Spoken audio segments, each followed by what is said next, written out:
Hi friends, నేను మీ doctor Swapna Chekkuri from Hyderabad women and fertility centre. Welcome to my channel.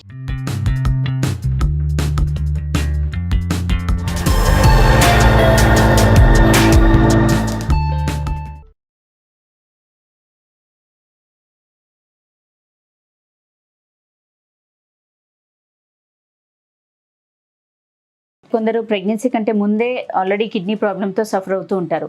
So అలాంటి పేషెంట్స్లో మనకు pregnant అవుతే రిస్క్ ఫ్యాక్టర్స్ ఏమేమి ఉంటాయి అండ్ మనకు కిడ్నీ డిజీజ్ అనేది ఇంకా ప్రోగ్రెస్ అయ్యే ఛాన్సెస్ ఉందా ఏంటి అనేది దాని గురించి డీటెయిల్గా తెలుసుకుందాం. సో బేసికలీ మనకు రీనల్ ప్రాబ్లమ్స్ ఉన్న వాళ్ళకు ఏంటంటే మనకు రీనల్ ఫంక్షన్ టెస్ట్ చేసినప్పుడు బ్లడ్ యూరియా కానీ క్రియాటినిన్ కానీ యూరిక్ యాసిడ్ కానీ అవన్నీ కూడా ఎలివేటెడ్ అయి ఉంటాయి. ప్లస్ వాళ్ళకి యూరిన్లో ఏంటంటే ప్రోటీన్ లాస్ ఉంటుంది. సో ఎక్కువగా ప్రోటీన్స్ అనేది యూరిన్లో పోతూ ఉంటాయి. అండ్ ఎస్పెషలీ ఇలాంటి పేషెంట్స్ ప్రెగ్నెన్సీకి ప్లాన్ చేసే ముందే అట్లీస్ట్ ఒక 1 or 2 months ముందు నుంచి ఫోలిక్ యాసిడ్ సప్లిమెంట్స్ వాడుకోవాలి. అండ్ సెకండ్ మోస్ట్ ఇంపార్టెంట్ ఏంటంటే ఏవైతే మెడిసిన్స్ పైన వాళ్ళు ఉన్నారో మీరు కన్సర్న్డ్ మీ కిడ్నీ డాక్టర్కి చెప్పాలంటే మనం ప్రెగ్నెన్సీకి ప్లాన్ చేస్తున్నామండి అంటే నెఫ్రోటాక్సిక్ మెడికేషన్స్ ఏమైనా ఉంటే మాత్రం వాటిని మారుస్తారు. అదొకటి. ఇంకొకటి ఏంటంటే లైక్ ఎకోస్ప్రిన్ లైక్ యాస్ప్రిన్ అట్లాంటి అంటే బ్లడ్ థిన్నర్స్ ఆ సప్లిమెంట్స్ అనేది వాడుకునేది ఉంటుంది ఫస్ట్ 3 months కంప్లీట్ అయ్యేంత వరకు. అండ్ ఇనిషియల్గా మైల్డ్ డిజీజ్ ఉన్న వాళ్ళకు ఏమంతగా ఇబ్బంది ఉండదు ప్రెగ్నెన్సీలో కూడా. సేమ్ వేరే వాళ్ళకి ఎలా ఉన్నా మీ ప్రెగ్నెన్సీ కూడా అలాగే ప్రొలాంగ్ అవుతుంది. మోడరేట్ డిజీజ్ ఉన్న వాళ్ళకి ఏంటంటే ఛాన్సెస్ ఆఫ్ ప్రీటర్మ్ బర్త్ అంటే కొంచెం నెలలు నిండక ముందే డెలివరీస్ అయ్యే ఛాన్సెస్ ఉంటుంది.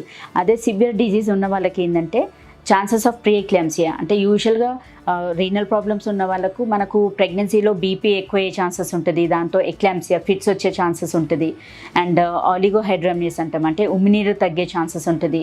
ఐయుజిఆర్ అంటే బేబీ సరిగా పెరగకపోవడము ఇవన్నీ కూడా రిస్క్ ఫ్యాక్టర్స్ ఉంటాయి. అది బేబీకి రిస్క్ ఫ్యాక్టర్స్. మదర్కి ఏంటంటే రీనల్ డిజీజ్ ఏదైతే ఉంటుందో అది ఇంకా ఫర్దర్గా ప్రోగ్రెస్ అయిపోతుంటుంది. అంటే లైక్ సివియర్ రీనల్ డిజీజ్ ఉన్నది కూడా ప్రోగ్రెస్ అయిపోతూ అడ్వాన్స్డ్ స్టేజ్కి వెళ్ళిపోతారు. అంటే లైక్ స్టేజ్ 4 రీనల్ డిజీజ్కి వెళ్ళే ఛాన్సెస్ ఉంటుంది. సో ఇవన్నీ కూడా రిస్క్ ఫ్యాక్టర్స్ ఉంటాయి విత్ సివియర్ డిజీజ్ ఉన్న వాళ్ళకు. సో ఇలా ఉన్న వాళ్ళు ఏంటంటే మనకు కంబైన్డ్ ఆబ్స్టెటిషియన్ అంటే మీ obstetrician regular gynec doctor as well as మన కిడ్నీకి సంబంధించిన డాక్టర్ నెఫ్రాలజిస్ట్ వీళ్ళిద్దరు కన్సల్టేషన్స్ అనేది mandatory. And you belong to high risk category అంటే మామూలుగా వేరే పేషెంట్స్కి ఏంటంటే మనకు నెలకు ఒకసారి రండి అంటాం. బట్ ఇలా క్రానిక్ కిడ్నీ డిజీజ్ ఉండి ప్రెగ్నెన్సీ వచ్చినప్పుడు ఏంటంటే హై రిస్క్ కేటగిరీలో ఉంటారు కాబట్టి ఎవ్రీ 2 weeksకి మీ చెకప్స్ ఉంటాయి. అండ్ దెన్ ఇంకొకటి ఏంటంటే లైక్ వీళ్ళకి ఏంటంటే క్లోజ్ మానిటరింగ్ అనేది మ్యాండేటరీ. ఇందుకోసం అంటే యూరిన్లో ప్రోటీన్ లాస్తో పాటుగా రికరెంట్ యూరినరీ ఇన్ఫెక్షన్స్ అయ్యే ఛాన్సెస్ ఉంటుంది. And chance of preterm birth chances ఉంటాయి. And pre eclampsia so pre eclampsia is a known risk factor. Kidney renal problem ఉన్న వాళ్ళకు కంపల్సరీ మనకు బీపీ వచ్చే ఛాన్సెస్ ఉంటుంది. కాబట్టి ముందు నుంచి జాగ్రత్తలు తీసుకోవడము. అండ్ ఎర్లీ డిటెక్షన్ అంటే బీపీ రాంగ్లోనే దాని తగ్గట్టుగా యాంటీ హైపర్టెన్సివ్స్ అంటే బీపీ కంట్రోల్ ఉండడానికి కూడా మనం మెడికేషన్ పెడతాం. అండ్ డెలివరీ కూడా ఏంటంటే లైక్ టెరిషరీ కేర్ సెంటర్లో చేస్తాం అంటే అన్ని ఫెసిలిటీస్ ఉన్న దగ్గర. బికాజ్ ఇలా కిడ్నీ ప్రాబ్లమ్స్ ఉన్న వాళ్ళకి ఏంటంటే డెలివరీ టైంలో బ్లీడింగ్ ఎక్కువ అయ్యే ఛాన్సెస్ ఉంటుంది. అండ్ మనకు బేబీకి కూడా సపోర్టివ్ లైక్ ప్రీటర్మ్ బేబీ అయితే మనకు ఎన్ఎస్సి నియోనేటల్ సెటప్ ఉన్న నియోనేటల్ సపోర్ట్ ఉన్న సెటప్లో చేసుకోవడం బెటర్ ఆప్షన్. అండ్ మదర్కి ఏంటంటే ఒక్కొక్కసారి బ్లీడింగ్ ఎక్కువైనప్పుడు ఛాన్సెస్ ఆఫ్ సిజేరియన్ హిస్టెక్టమీ అంటే గర్భసంచి కూడా తీయాల్సి వస్తుంది.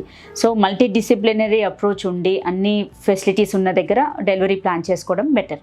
సో త్రూఅవుట్ ప్రెగ్నెన్సీ అంటే మనకి 9 నెలలు right from confirmation of pregnancy నుంచి డెలివరీ అయ్యేంత వరకు చాలా జాగ్రత్తగా మానిటర్ చేస్తూ ఉంటాము. ఎస్పెషల్లీ ఏంటంటే మనకు ప్రోటీన్యూరియా మానిటర్ చేస్తాము, బీపీ వచ్చే ఛాన్సెస్ ప్రీ ఎక్లాంప్సియా అవి మానిటర్ చేస్తూ ఉంటాము. అండ్ కోగులేషన్ ఫ్యాక్టర్స్ కూడా అంటే మనకు బ్లీడింగ్ ఏమైనా ఎక్కువ ఛాన్సెస్ ఉందా అనేది కూడా మానిటర్ చేస్తూ ఉంటాం. డెలివరీ కూడా టెరిషరీ కేర్ సెంటర్లో ప్లాన్ చేస్తాం అంటే అన్ని సదుపాయాలు ఉన్న చోట ప్లాన్ చేసుకోవడం బెటర్. అండ్ ఆఫ్టర్ డెలివరీ తర్వాత కూడా మనకు అన్ని నార్మలైజ్ అవ్వాలంటే at least minimum 2 to 3 months time పడుతుంది. సో ఆ టైంలో ఏంటంటే మనకు కిడ్నీ డాక్టర్ అంటే నెఫ్రాలజిస్ట్ కన్సల్టేషన్తో ఉండి మెడికేషన్స్ అప్పుడు వాళ్ళు డెలివరీ తర్వాత మళ్ళీ మారుస్తారు.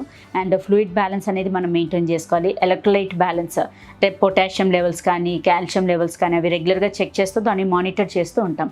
సో అన్ని ప్రెగ్నెన్సీకి సంబంధించిన చేంజెస్ అన్ని నార్మలైజ్ అవ్వాలంటే కూడా మినిమం 3 months టైం పడుతుంది. సో ఫ్రెండ్స్ ఈ వీడియోలో ఏంటంటే మనకు అంటే కిడ్నీ ప్రాబ్లం ఉన్న వాళ్ళు ప్రెగ్నెన్సీలో ఏమేమి జాగ్రత్తలు తీసుకోవాలి అంటే దాని తగ్గట్టుగా మనం ఏం ప్రికాషన్స్ తీసుకోవాలి and what are the risk associated అనేది డిస్కస్ చేసుకున్నాము.